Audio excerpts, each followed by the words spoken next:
आणि राज्यामध्ये काही ठिकाणी पावसाच्या सरी पुन्हा एकदा बरसायला सुरुवात झाली आहे। पाहूया त्या संदर्भातल्या टॉप 9 बातम्या। आठवड्याभराच्या विश्रांतीनंतर पुणे शहरामध्ये पावसाचं पुन्हा एकदा आगमन। शहराच्या मध्यभागासह शिवाजीनगर, सिंहगड रोड आणि कात्रजमध्ये दमदार पाऊस। पुण्याच्या चंदननगर परिसरात देखील पावसाची जोरदार हजेरी। रस्त्यांना नद्यांचं स्वरूप, वाहतुकीवर परिणाम।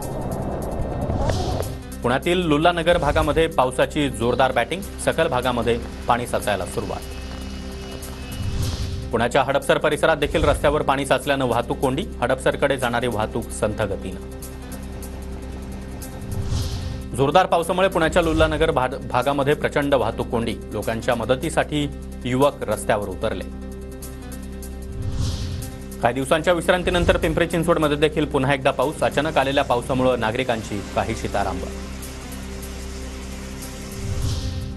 2 दिवसांच्या उघडीपीनंतर आता छत्रपती संभाजीनगरमध्ये पुन्हा एकदा पाऊस बरसायला सुरुवात। शहरातील सखल भागामध्ये पाणी साचलं।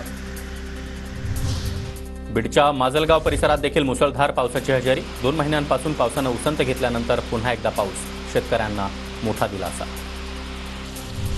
अमरावती जिल्ह्यातील वरुड शहराला पावसानं झोडपलं। चोडामल नदीला काही काळासाठी पूर। रस्त्याच्या अनेक नव्या वस्त्यांमध्ये देखील पाणी शिरलं।